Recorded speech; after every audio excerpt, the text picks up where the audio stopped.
As your master of ceremonies and as one of the closing speakers, I have the task to tie together what we've heard into something coherent, and then, if time allows, to say something of what I had hoped to bring to this important conference about using resonance to prepare the future. Do you think you now know what resonance is? We've spoken about resonance as a natural frequency that coincides with the vibration of a driving force. We should ask, what vibrates? When something vibrates, what in it coordinates its vibrations? Is there a difference between vibrate and resonance? Can we say that the object that vibrates is the active one, while the one with sympathetic resonance is passive? Is this an example of subject-object? Is it similar to perception-conception? Does everything vibrate? Does anything not vibrate? Does everything sympathetically resonate with some vibration? Must that which resonates be of the same substance as that which vibrates? Must they have the same natural vibration frequency? Are overtones and undertones related to resonance? Do these verbs, align, agree, and amplify, have something to do with resonance? Let's explore these questions and then apply our results to the work of MysTech. Here we have gathered to confer with one another through lectures and conversation. This builds community, a community of individuals who may not agree on all things. We do spiritual research to find the truth, for it can no longer be found in the physical. With one another, we share helpful ideas to further each other's spiritual strivings. This is colleagueship. When we converse, we can say we resonate together in our speaking and in our listening. For listening, we have ears, but nothing is more incorrect, according to Rudolf Steiner, than the statement, I hear the tone, or I hear a melody with my ear. Steiner continues, that is completely wrong. A tone, a melody, or a harmony actually is experienced with a whole human being. This experience reaches our consciousness through the ear in quite a strange way. As you know, the tones we ordinarily take into consideration have as their medium the ear.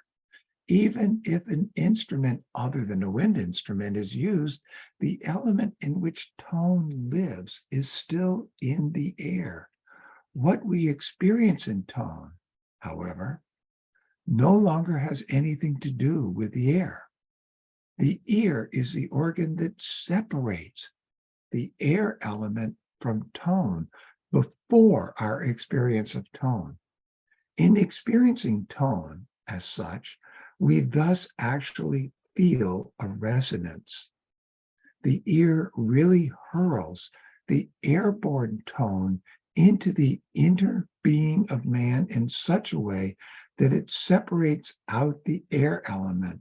Then, and that we hear it, the tone lives in the ether element.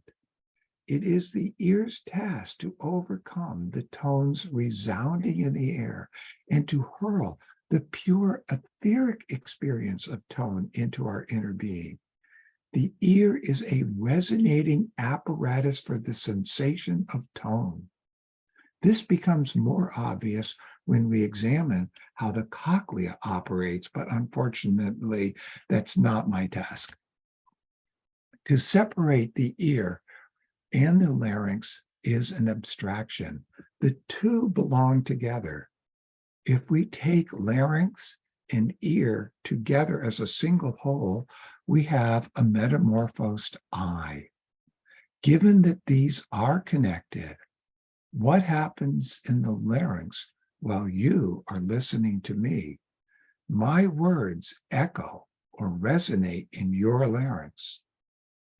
Is this similar to the after image of the eyes? Resonance is certainly not new to human knowledge. The box on which a violin's strings are mounted is called a resonator. A string by itself does not produce a loud or even present sound. When attached to a resonator, its vibrations are improved both in loudness and quality of the sound. Might this give us a clue how future machines will operate using and amplifying human vibrations? We here are not the only ones pursuing the application of resonance. There is an organization known as Resonance Science Foundation, founded in 2004 by Nassim Haramein. They have R&D labs already in place.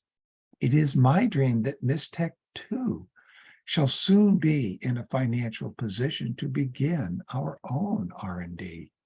To build this support, we sponsor this conference and free study groups with the hope we'll reach critical mass in membership to sustain an R&D effort. Here we see two tuning forks again. We could have multiple tuning forks that would all resonate with the sounding one if they are within proximity. In such a case, we are at the macro level. If life is within a body, there is internal movement such as circulation, cerebral spinal fluids rising and falling and breathing. These are rhythmical vibrations. What regulates life's vibrations and what resonates with it? What is the minimal size for life to exist within a body? What happens to resonance when we shrink down to the atomic level and beyond? Does vibration or resonance play a role in size? You know that at the surface, the human being and other objects of perception appear at rest. But when we look inside something alive, we find everything is in motion. And when we look at the molecular level, again, all molecules are in vibratory motion. Let's look even smaller into the subsensible, or we might say into subnature. Does subnature begin in this chart where quantum physics is listed? What happens to vibrations and to resonance at the quantum level? Do we have resonance within subnature? Many scientists have argued that what we have claimed are particles are rather merely standing waves from forces from three planes at infinity. Note that the sensible world and the laws of nature no longer seem to apply at this quantum level. Scientists do not agree on answers to questions such as, what is light? Some claim light radiates as part of an electromagnetic field. If so, then why does light pass through a Faraday cage? What is a field and where does it apply? Another tough question is what happens to gravity, which is called a field, when we go to the quantum level? Was there a boundary for gravity, and if so, where? It seems Einstein's general theory of relativity applies only within the framework of classical physics, that is, at the macro level. Physics is on the brink of discovering both sub and super nature. In Steiner's last letter to members, he wrote about subnature and supernature. as where our consciousness will next expand. Subnature is a mirror of supernature. Thus, light is the polar opposite of electricity, tone or chemical ether, the polar opposite of magnetism. And the light ether has a third force, perhaps nuclear, that is its polar opposite. Light that was an ether is electricity when in subnature. What is the relationship of sub to supernature? Is light a wave or a photon? Is it a wave while in the etheric and a photon upon entering the subphysical? Does the photon become an electron in subnature? Do either photon or electron actually exist? Are they related to resonance? What do we find in the astral plane? Movement. Movement caused by desires, instincts, emotions. From Steiner, we know something about the etheric with its four ethers: life, tone chemical, which is that which has a forming quality, light, and warmth. And then the Greeks studied the elements of the physical realm: fire, air, water, and earth. Is this the end? Is there something below the elements? Yes, we come to the sub-physical ethers, as I call them. Electricity as light ether below the physical. Magnetism as sub-physical chemical ether, and that third force for the sub-physical life ether. Will we one day discover a sub-physical astral? This is a diagram drawn during a Q&A session following Rudolf Steiner's lecture, The Etherization of the Blood. I'll add this line to make it clearer. We are shown that the light ether, which exists in the sub-physical, exists as its polar opposite, namely electricity. And this diagram from lecture 3 of Wrong and Right Use of Esoteric Knowledge shows how cosmic forces will be used for both the helpful machines and the harmful machines of the future. Helpful will use the cosmic forces from Pisces and Virgo at morning and evening, while the harmful will use the forces from Gemini and Sagittarius at midday and midnight. Again, both will come into existence. Rudolf Steiner expressed concerns about research that MysTech wants to do into using these cosmic forces. He mentioned the strong temptations to misuse it. For example, what we will experience in the astral plane are forces which have the inclination to destroy the physical world of the senses. Rudolf Steiner also said, no rhythmical techniques can be introduced without causing harm to mankind, unless at the same time a selfless social order, such as threefolding, exists somewhere in the world. An egoistic society would use it only in a harmful way. This force cannot be given over to mankind until real progress has been made towards threefolding. Is that a long way off, right? No. Materialistic science is so very close. Check this quote. The complex spatio-temporal electromagnetic field patterns which macroscopically form continuous waveforms, while microscopically are comprised of discrete electronic oscillations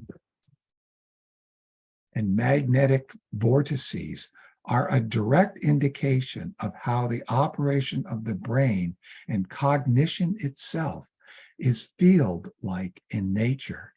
Behaviors of fields, like the electromagnetic field, contain an inherent kind of non-local quality, and that is how they explain seeming brain action at a distance. One who has been very close is Rupert Sheldrake, who has found evidence of non-local signaling occurring in an animal's brain during cognition. Sheldrake's theory concludes, genes are not enough to explain things. Morphogenesis depends on organizing fields. Morphogenetic fields work by imposing patterns that evolve. Boy, that sounds like an etheric body to me. How are these fields inherited? They are transmitted from past members of the species through a kind of non-local resonance called morphic resonance. The fields organizing the activity of a nervous system are likewise inherited through morphic resonance, conveying a collective instinctive memory. Each individual both draws upon and contributes to this collective memory of the species. Wow, that sounds like a group soul. Memories are not stored inside the brain. Oh, Rupert, have the courage to tell science where memories are stored. Obviously, there are many more, some unknown to history, who have contributed to this whole field. We have seen methods whereby applied vibrations led to forms.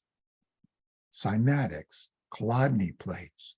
We find movement precedes form. Of course, in the hierarchies, the dynamis preceded the exousiae, the Elohim. Old Moon preceded Earth. Invisible forces organize the matter into forms. We saw this in cymatics and Chladni plates. Matter expresses, that is, makes visible the invisible form. Is this the case in the human body's form? Yes. Water carries and deposits what the etheric body uses to build the body according to its form. Eurythmy helps us to experience the etheric and its forms in movement. Elemental beings are in movement.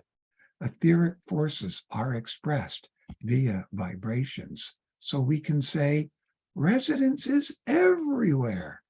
Might we also conclude that everything, even at the atomic level, is merely resonance of some invisible force? Ever since wireless electronics began, we've used resonance for communications. That's radio, TV, and Wi-Fi. Now comes our MysTech question. Can we develop a mechanical occultism whereby we operate machines using such an unseen force? This is what Steiner had in mind when he said, the spiritual etheric shall be placed in the service of outer practical life.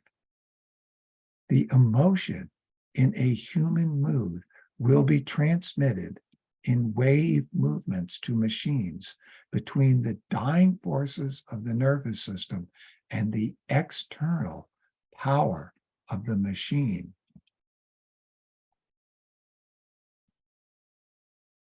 To make such protheses, as you see here, controllable by the mind, one must have had use of that limb earlier in life.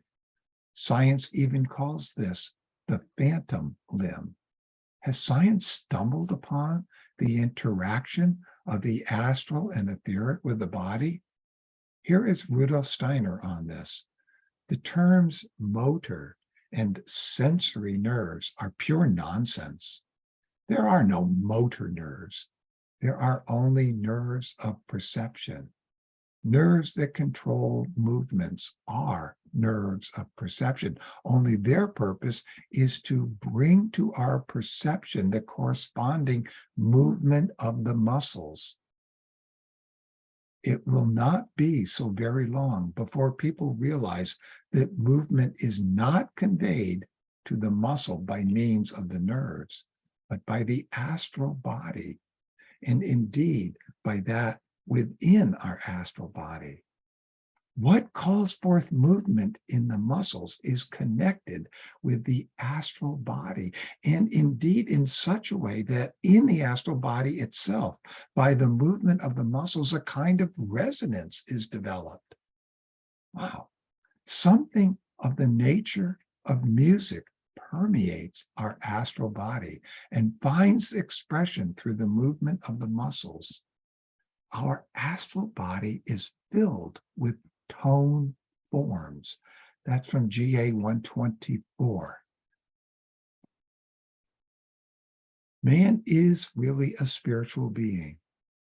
Its task, I should say, the task of spiritual science is to prepare the sixth cultural age with a spiritual understanding of the world.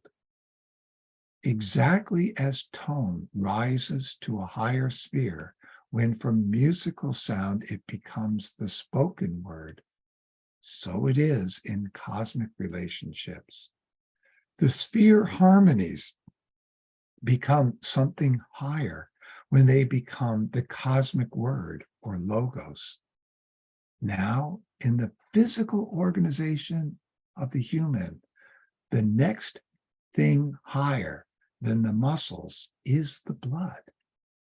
In the same way as muscles are attuned to the sphere harmonies, the blood is attuned to the logos.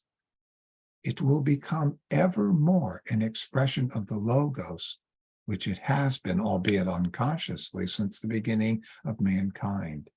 This means there is a tendency on the physical plane for the blood of humans, which is the expression of one's ego, to become the conscious expression of the logos. In the sixth cultural age, when we have learned to recognize ourselves as spiritual beings, we will no longer hold to the fantastic idea that muscles are moved through motory nerves, but will know that they are moved by sphere harmonies, which have become personal. Now, I reason that with the perfection of prosthetic limbs, it will take only a few more generations when it will be acceptable, even cool, to replace one's limbs with prostheses. Just as we tattoo today, in 50 years, this will be acceptable in society. I believe this will happen before or as part of the incarnation of Ahriman.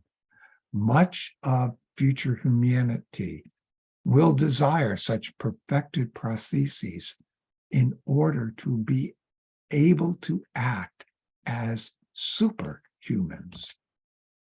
With this background, I now want us to take on what are the goals of MysTech and why the theme resonance is important for us to attain our goals.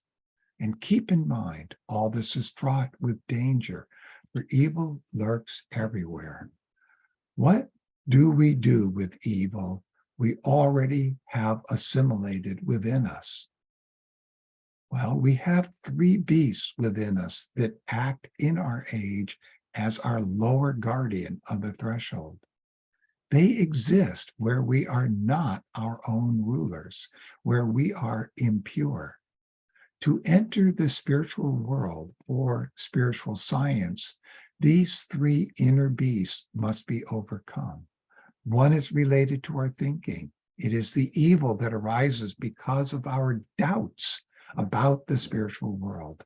Likewise, related to our feeling is our hatred of what the Spirit reveals to us. Lastly, related to our willing is our fear of the creative spirit. But the moral impulse that we want to use to operate future machines begins with our higher I. It must stir the astral into movement that causes vibrations in the etheric that can cause a specially tuned machine to resonate with this vibration, allowing that machine to perform one's intended act. You can see how this is fraught with danger. But this is what we're being asked to do. In the Michael Mystery, chapter 7, Steiner tells us free deeds can only issue from the I, and the astral body must also be able to vibrate according to the free I activity in order to transmit this vibration to the etheric and subsequently to the physical body. A machine, end quote, a machine can be tuned to resonate with such vibrations. The vibrations of moral-based impulses will have different signatures than those that arise from the desires of the astral. Such a future machine will not resonate with immoral impulses, but only with moral ones. This is part of the new mysteries. As the ego has worked in prior ages upon the physical, in the new mysteries, the ego will work upon both the subphysical and the superphysical. Some of you have reached the point now of saying to yourself, "Oh God, why all this work now? I am already stressed out with way too much to do. And now this Andrew is telling us here, we're not doing enough." Well, it is like drinking from a fire hose. It's too much for me. Why can't we all just be happy? Perhaps when you're retired like me, this fire hose becomes a fountain. Allow me to continue with the really important parts of this talk. Why this mechanical occultism, along with hygienic occultism and eugenic occultism, need spiritual scientists to volunteer to bring about this future that Rudolf Steiner called the terrible truth. Yes, our tasks are seemingly becoming ever more difficult, but were the tasks of prior generations really any easier? Or do they appear easier because their tasks have today been mostly solved? Are we born differently than prior generations because of new tasks? The earth can only become what it originally was intended to become if humans in each age and epoch tackle their tasks rightly. The impulse from the Lemurian epoch must be resolved in this, the fifth epoch. Who is going to get this done? Similarly for the sixth and then the seventh epochs. For example, the moon separated during the Lemurian epoch. It must be reunited in this, the fifth epoch. Each epoch has 7 cultural ages. In this chart, you can see where work for our ego has been cosmically assigned for each of the 7 post-Atlantean cultural ages. We are now working to build up our consciousness soul. Without this work completed, we cannot proceed in our evolution to develop spirit self and then life spirit.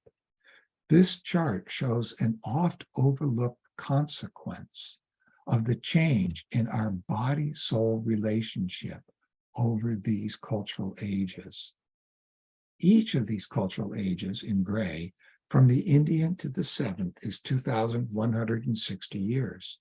During each age, there are 7 archangels who sequentially act as the time spirit. The current time spirit is Michael. During the time of each time spirit, we get younger in that the length of time in which our body and soul mutually develop drops by one year.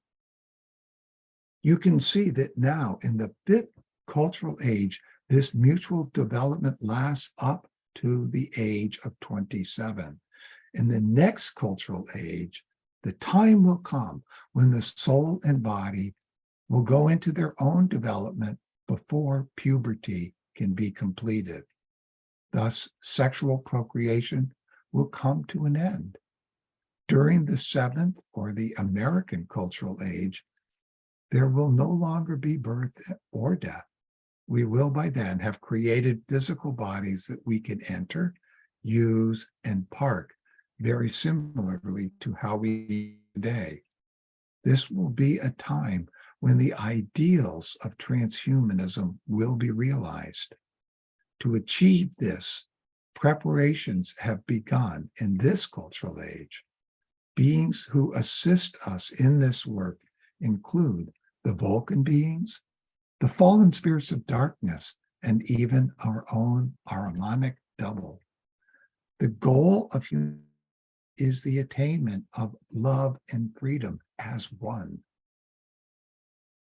When love permeates one's soul, then individual thinking becomes universal, and universal goodness becomes individual morality. You see here a diagram by Rudolf Steiner showing on the left the three bodies that were gifted to us. During evolution, the hierarchies helped our I develop sentient soul, then intellectual soul, and now our consciousness soul.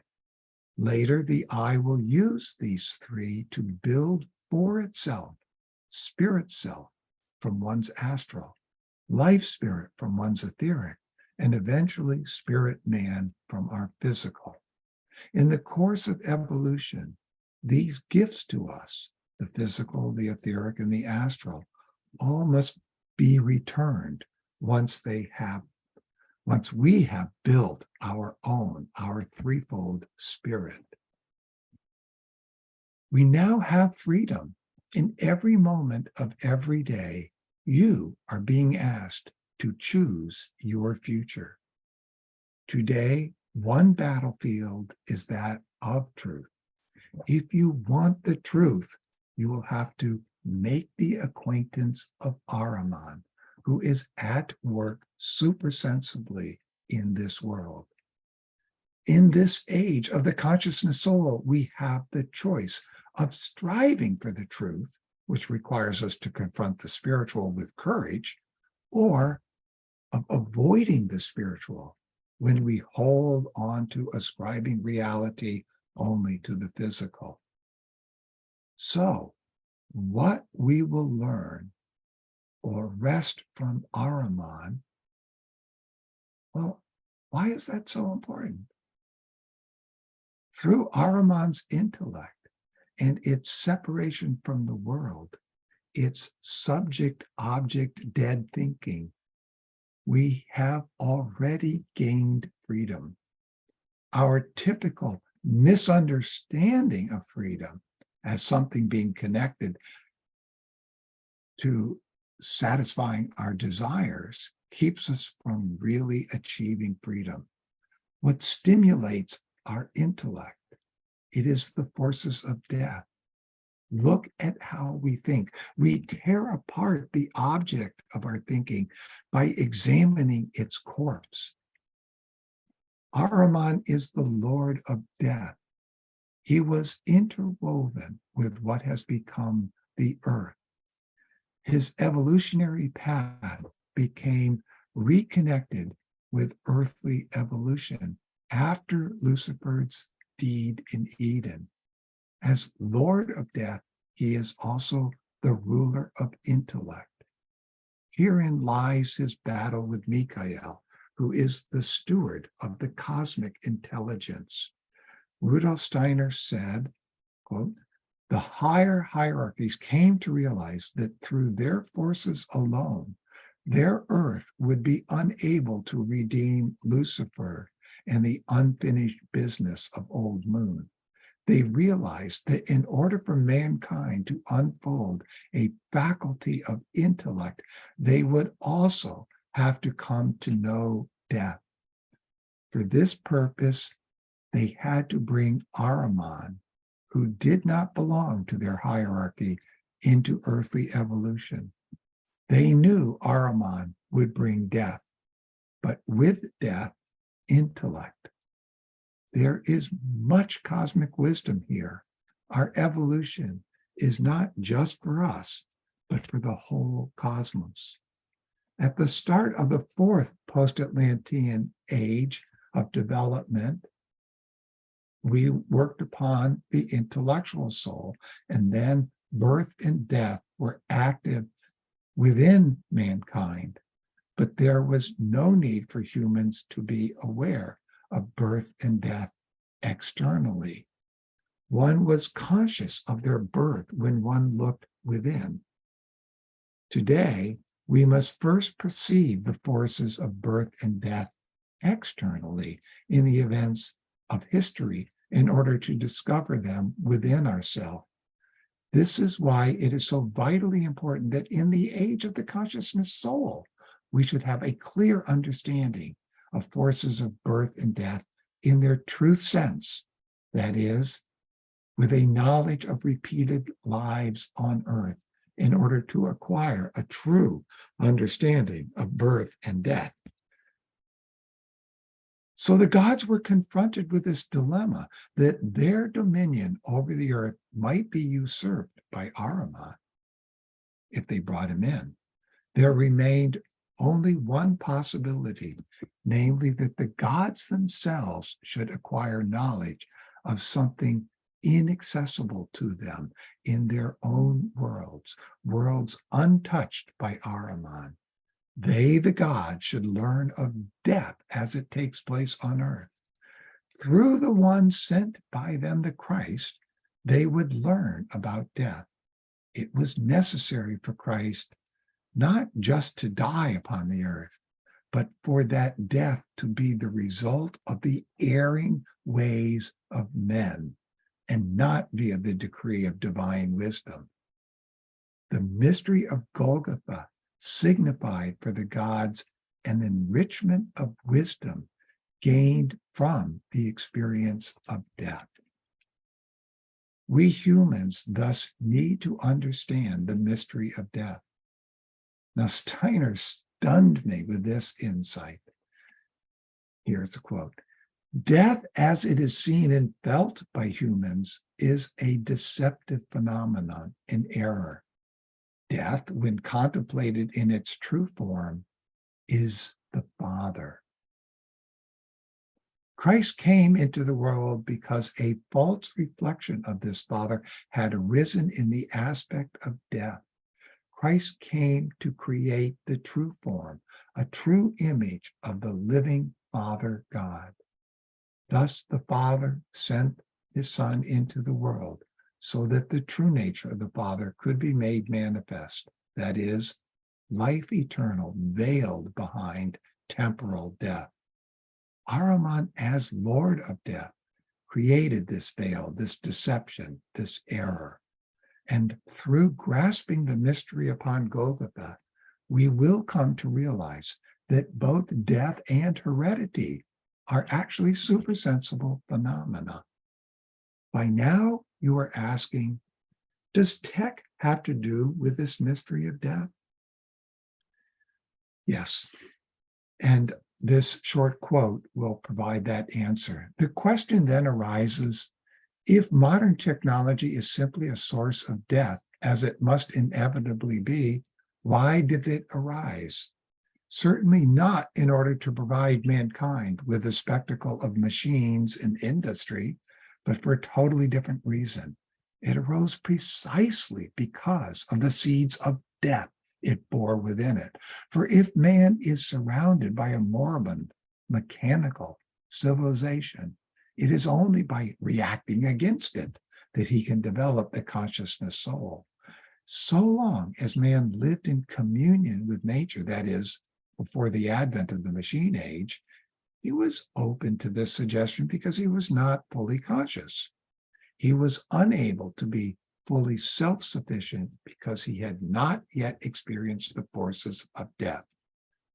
Ego consciousness and the forces of death are closely related. What Rudolf Steiner is telling us here is that to develop the consciousness soul, we must have an environment that speaks of death to us. Moreover, these elements of birth and death have been released by the higher beings for us to eventually and hopefully soon take up and control. For now, these elementals, as Ahrimanic beings, enter technology and commerce. You can read about this in The Fall of the Spirits of Darkness. Our journey into the physical realm, where we experience death, was meant to be temporary, only so long as it took us to develop freedom.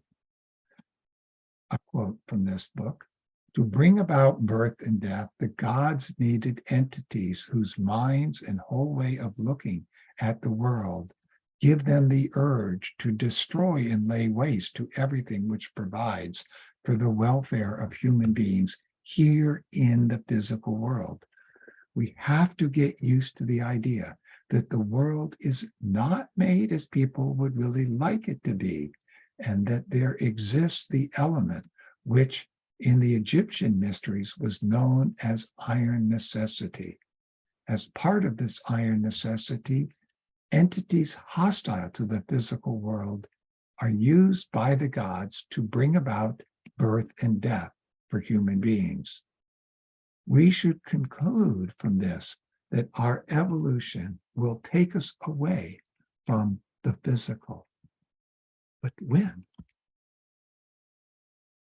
So as anthroposophists, we need to realize that our task is not to stop Ahriman or transhumanism. Rather, we need to find the counterbalances.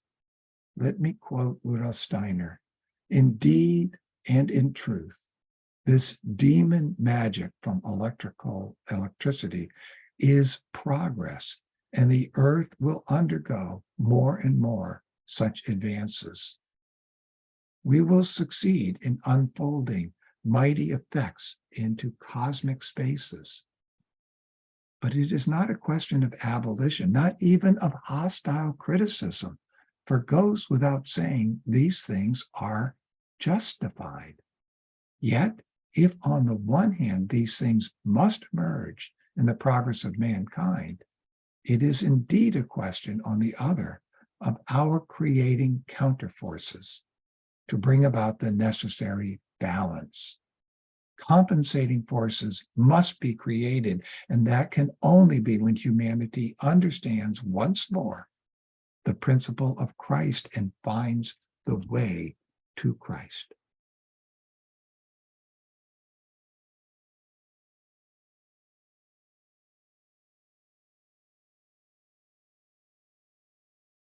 Okay, so much for the mystery of death.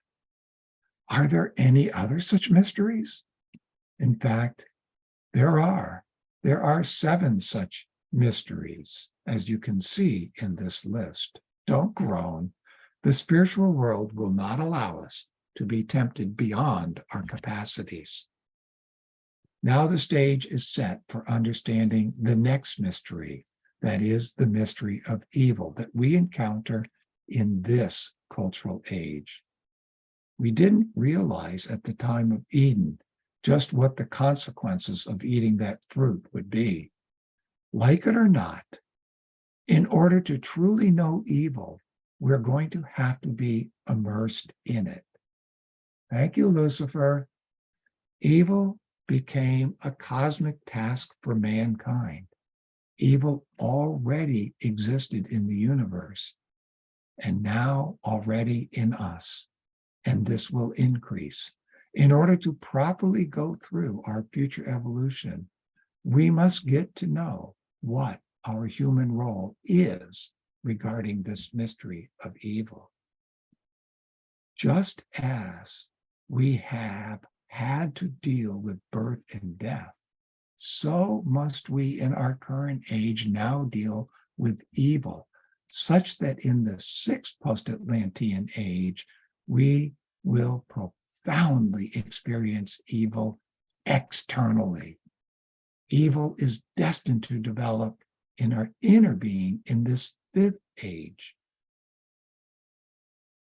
That is indeed an unpleasant truth.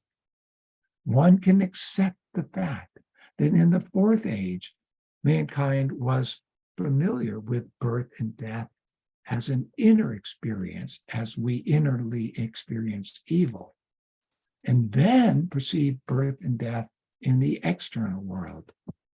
Just as mankind of the fourth post-Atlantean age was brought face to face with the phenomenon of birth and death through the mystery of Golgotha, by a strange paradox, we are now led to a renewed experience of the mystery of Golgotha in this fifth age through the forces of evil. Through the experience of evil, it will be possible for Christ to appear again, just as he appeared in the fourth post-Atlantean cultural age through the experience of death. End quote. And Steiner said that in 1907.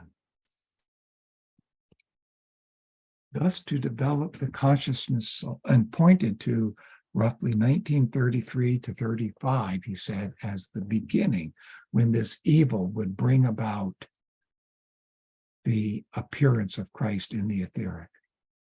Thus, to develop the consciousness soul, we have to grasp the mystery of death through assimilating these forces of death within us. Without this inner experience of death, we could not bring the full expression, the faculty of the consciousness soul. If these forces of death did not exist in the universe, we could not develop the consciousness soul. In like manner, for us to receive our future evolution, the forces of spirit self, life spirit, and spirit man, we must first establish the consciousness soul and then begin to deal with the forces of evil. We can't skip this consciousness soul development. And so we have to deal with the forces of evil.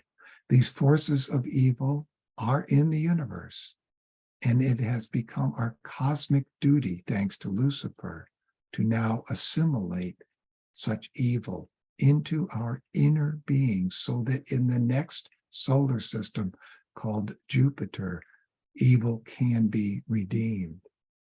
Assimilate does not mean that one acts henceforth with evil, but that the tendency is present within. Each who crosses the threshold of the spiritual world in our age discovers that there is not a crime which every person is not subconsciously prone. We must no longer seek to place the scarlet letter, the label of evil upon others, such as upon the so-called elite. Rather, we must understand the mystery of evil and its redemption that begins with brotherhood. So what is the purpose of these forces which induce evil tendencies in us? These forces of evil do not exist in the universe for the sole purpose of inducing one to commit criminal acts any more than the forces of death exist simply to bring death to mankind. Their function is to awaken in us when we are called upon to develop the consciousness soul, the tendency to open to life of the spirit. Yes, the purpose of these forces of evil is to enable us to break through to the life of the spirit at the level of the consciousness soul. Without a threefold social order, these forces will be enhanced through such future machines that we've been discovering, these forces of evil, that is. Thus, the purpose of these forces of evil is our development of spiritual love, to love thy neighbor. During the next age, when the development of manas would otherwise lead to extreme egoism, we must now lay the foundation for agape love. In his written works, Steiner showed that one can never become a free being unless their actions have their source in those ideas which are rooted in the intuitions of the single individual. This ethical individualism is the final goal of mankind's moral development to become what is called the free spirit. To live in love of our action and to live in the full understanding of the other's will is the fundamental maxim of free men. Thus, the underlying purpose of the philosophy of freedom was to seek freedom in the empirical, in lived experience, a freedom which at the same time should be established on a firm scientific foundation. Without the freedom to be evil, real morality could not arise. Lucifer, remember, wants to welcome us to his realm where we would blissfully be moral automatons. Quickly, a timeline to help us grasp this future. I've listed key dates for the start and end of the remaining cultural ages of this fifth epoch in which we live. Our task now is the development of the consciousness soul. In the next age, the Russian age, we will achieve brotherhood as part of our development of the seed of Manas, or spirit self. The last cultural age is known as the American age, when we develop the seed of Buddhi, or life spirit. So here we are. In a short while, probably when Ariphael replaces Michael as the time spirit, Ahriman will have his incarnation in the flesh, just as Christ and Lucifer have had theirs before him. This is necessary for our evolution and, as you have heard, for cosmic evolution as well. After the seventh post-Atlantean cultural age comes the sixth epoch that I list here in green. By the start of the sixth epoch, we will no longer have a physical existence. Here you see the time of brotherly love of Philadelphia. It comes just after the midpoint of the sixth post-Atlantean cultural age. Some 3,000 years later, there will be this terrible war of all against all. How can mankind go from brotherly love to a war of all against all? The development of Manas, or spirit self, during the sixth post-Atlantean cultural age leads to extreme egoism if one retains their ties to the physical realm. Only when one knows that truth is found in the spiritual world and the physical is Maya can Manas lead one towards ascension. Today, the appearance of Christ in the etheric is showing us this way. It will last until the year 5000 or so. Soon thereafter, sexual procreation will have ended. This will be the time when the Maitreya Buddha will appear and touch the remains of Kashyapa with his right hand, causing this corpse to be transported in fire. This is the same fire made manifest to Paul on the road to Damascus. This fire will rescue for future times all that was great and noble in the fifth epoch. In the spiritualized fire in which the Christ appeared to Paul, the body of Kashyapa, untouched by corruption, will be saved through the Maitreya Buddha. This is a picture of how our ascension can take place. And note that almost nothing from the seventh post-Atlantean cultural age will go on into the sixth epoch. It is a kind of cleanup age. For the seventh Paka, the benefit of those not able to ascend, for their benefit, some kind of life on earth will continue with the help of the fallen angels of darkness and the gods of technology, the Vulcan beings. At this time, we will use physical bodies that are never born nor die. Near the end of the seventh post-Atlantean cultural age, there will arise a brood of spidery beings that will cover the earth. These will arise out of the dead thoughts we form today and in the near future. They arise as the moon begins to come closer to the earth. Just before the moon returns, the great war of all against all will be waged. The physical realm will henceforth be the domain of Ahriman. The lowest member of the human constitution will thereafter be the etheric body.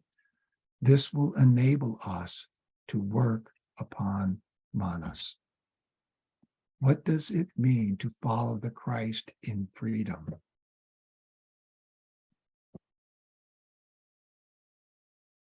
There will come about an evil race arising out of their freedom.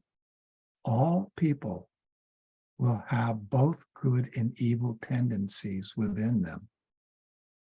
Without spiritual science, the choice of the good will become difficult.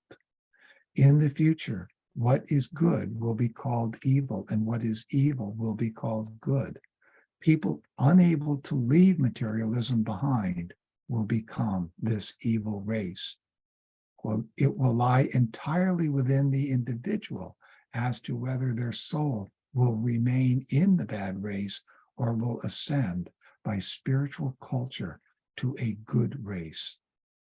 This separation will dominate the seventh cultural age.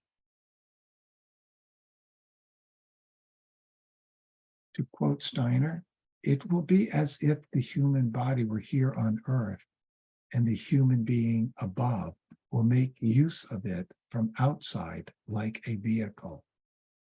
We will no longer bear our body about and live within it, but we will float above it. That's from the 5th of June, 1907, GA 99. As a Facebook admin, I've read lots of posts and comments that go something like this, that, the writer suggests, can't we get along? Can't what we're struggling with want to end up in peace and prosperity? If we look at the picture Steiner's giving us, doesn't it seem hopeless? More so when we take Steiner's words that man and machine are to be welded together. Many say, yuck, I would not want to incarnate into that future. People love the earth and they love their good lives. Must it come to an end? If it must, how do we overcome the physical? Remember, Ahriman wants us to build a heaven on earth. So what will motivate us to leave the physical behind? Can the boundary between the living and the dead become transparent? And if so, would that help? How soon will that be? And can I be enthusiastic about this kind of a future? I'll quote Steiner, but if men are able to rouse themselves, to take into their consciousness what we have been studying, if they are able to so guide it that humanity can freely confront the Ahrimanic influence, then when Ahriman does appear, men will acquire precisely through him the power to realize that although the earth must enter inevitably into its decline, mankind is lifted above earthly existence through this very fact. When a man has reached a certain age in physical life, his body begins to decline. But if he is sensible, he makes no complaint, knowing that together with his soul, he is approaching a life that does not run parallel with his physical decline. There lives in mankind something that is not bound up with the already prevailing decline of the physical earth, but becomes more and more spiritual just because of this physical decline. Yes, the earth is in its decline in human life too, in respect of its physical existence. But just because it is so, let us muster the strength to draw into our civilization that element which, springing from mankind itself, will live on while the earth is in decline as the immortal fruit of earth evolution. As we've heard, the Ahrimanic inspired evil will not be redeemed during earth evolution, but it will be during Jupiter. Something of earthly evil will pass over to Jupiter. The task for that redemption has been taken up by an individual known as Mani. During Jupiter, we will be the angels to those upon Jupiter's human stage. Think about that. At some point in their evolution, we will need to enter into their lowest bodily member to incarnate as one of them to help lead them forward. What will be their lowest body? Will it resemble the ideal of what transhumanism envisions? Now the words, "My kingdom is not of this world," should lead us to say to ourselves, my kingdom too is not of this world. And with that, we'll go on to your questions.